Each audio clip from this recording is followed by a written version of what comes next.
In questo posto vedevamo il nostro futuro, il futuro dei nostri figli, se possibile.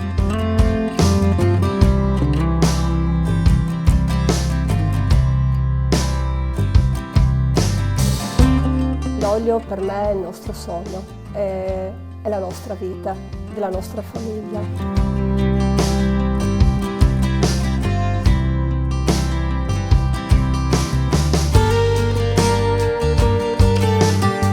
Ciao ragazzi, Carlo e Cristina. Oggi vi parlo di loro, marito e moglie, produttori di olio, e vi parlo del loro sogno americano, e lo dico tra virgolette, anche se mica tanto, perché effettivamente questa località nella quale sorge il loro casolare si chiama Americani e si trova nelle campagne tra Mezzane di Sotto e il Lasi. Non c'è una certificazione storica certa del perché questa località si chiama così. Sembra però che la provenienza sia veramente antica, anche prima della Seconda Guerra Mondiale, per la presenza in questo territorio di persone provenienti da oltreoceano, anche se comunque in questo casolare si dà per certo che siano stati ospitati i soldati americani verso la fine della Seconda Guerra Mondiale. Ma gli Orlandi, la famiglia Orlandi, qui arrivò nel 2018. Il casolare era già parzialmente ristrutturato, ma loro intervennero per costruire nelle pertinenze, per ristrutturare le pertinenze, ricavandone uno splendido frantoio modernissimo e soprattutto riscoprendo le antiche cantine. Ed è qui che hanno cominciato concretamente a costruire il loro sogno, quello di produrre un olio di elevata qualità. Io sono nato in campagna e poi a un certo momento con Cristina abbiamo deciso di chiudere la filiera appunto e di trasformare il prodotto. All'inizio è stata una bella sfida, tutti ci davano contro, però tutti gli sforzi fatti fino adesso ci stanno comunque ripagando. Volevamo dare una svolta, non solo più essere coltivatori, ma diventare produttori, quindi fare il salto e essere noi gli artigiani del nostro olio. Quindi avere un olio firmato Famiglia Orlandi. Quando li ho conosciuti, circa un anno fa, quello che più mi ha colpito è stata la loro voglia di mettersi in gioco lasciando il segno, caratterizzando cioè quello che esce dalle loro mani. E lo hanno fatto in una maniera molto semplice ma efficace, unendo le radici, i valori della propria famiglia con i valori della cultura di questa terra. Ci sono 3 O. La prima O sta ad indicare il nostro cognome, Orlandi, poi c'è la O di oliva e la O di olio, ma ci sono anche 3 colori. Il colore marrone indica la terra, da dove noi proveniamo e da dove gli olivi trovano nutrimento. Poi abbiamo il giallo indica il sole è vita. E poi dal matrimonio tra la terra e il sole nasce la O verde, che indica l'oliva, che è il prodotto che noi coltiviamo, e l'olio, che è il prodotto che noi produciamo. Sono tutti nomi in dialetto veronese.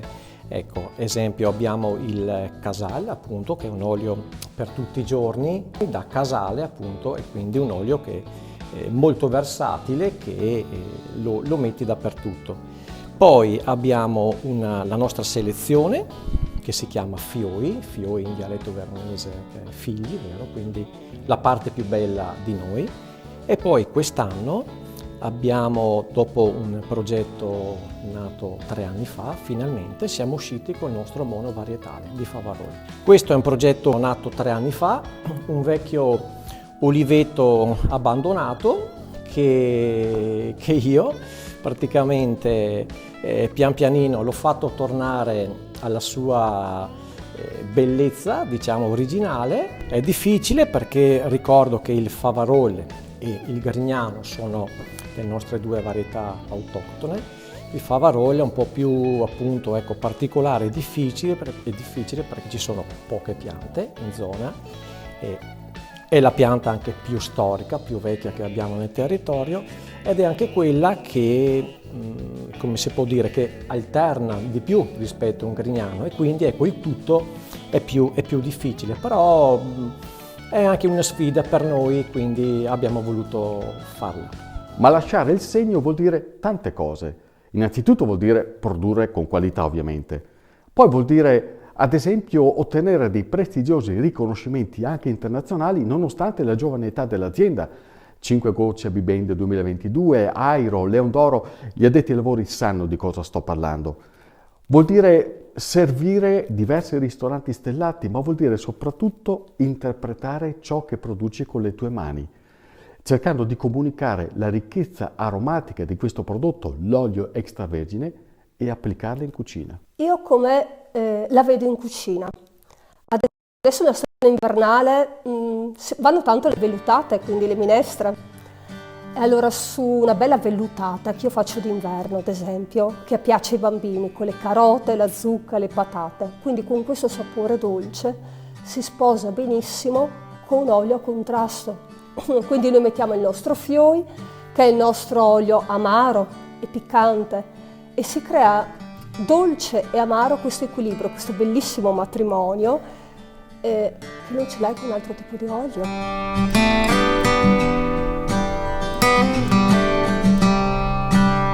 Poi il nostro piatto tipico qua a Verona cos'è? Il baccalà con la polenta.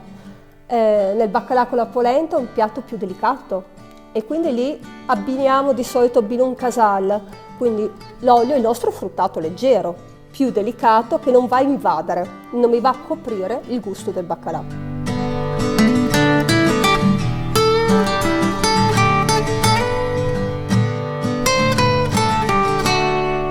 E poi una sorpresa. Sì, perché l'olio si abbina anche ai dessert. Quindi cosa facciamo? Cosa faccio? O una bella torta col cioccolato extra fondente, oppure una semplice pallina di gelato fior di latte e ci metto sopra a contrasto il nostro olio Favarol, il nostro nuovo monovarietale, la new entry di quest'anno. E quindi col gelato c'è la dolcezza che si sposa con questo fruttato medio-alto, amaro e piccante dell'olio. E poi abbiamo l'amaro della torta, questo cioccolato fondente amaro, che si sposa benissimo, viene valorizzato dall'amaro dell'olio. Da provare, vero? Cristina con questi accorgimenti punta a un concetto di fondo: nobilitare l'olio extravergine di oliva, che va capito, studiato e interpretato. E sono partiti proprio da questi presupposti quando si sono avventurati in questa impresa. E il primo pensiero, il primo passo da fare, questo mi hanno detto, è quello di viverlo l'olio ogni giorno, perché è l'unico modo per comprenderlo e quindi per raccontarlo con tutta la pienezza di significati e di profumi che questa essenza ha.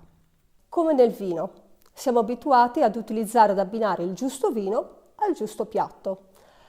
Non c'è questa cultura ancora per l'olio. In realtà è molto importante perché il vino si beve, ma l'olio si mangia. L'olio va nel piatto, l'olio è un ingrediente del piatto e quindi ti cambia totalmente il piatto. Ed è per questo che noi ci teniamo molto a organizzare degli eventi, dei corsi durante l'anno, proprio per farlo conoscere l'olio. È importante farlo conoscere. Quindi ogni masterclass ha dei temi diversi. Può essere olio, dieta e salute, gli abbinamenti col cibo, come degustare l'olio. E vedi che le persone quando vengono vanno via che sono più ricche, più non si aspettano che l'olio possa dare tanto, che l'olio è così ricco che ha tutte queste proprietà, diciamo. L'olio per noi è vita, è il futuro. Noi ci crediamo, in primis per quanto riguarda l'olivo, perché per me l'olivo è la pianta più bella che ci sia da giardino piuttosto che in pieno campo. E poi ci dà questo prodotto, questo succo di frutta, che secondo me, se fatto bene, non è nel secondo nessuno. Lì dentro c'è il nostro amore, c'è la nostra passione, c'è il nostro lavoro, ci siamo noi dentro quell'olio lì. E quindi è questo che noi vogliamo trasmettere con la nostra figlia e con il nostro olio. Vogliamo portare in tavola un olio che sappia raccontare, parlare di noi.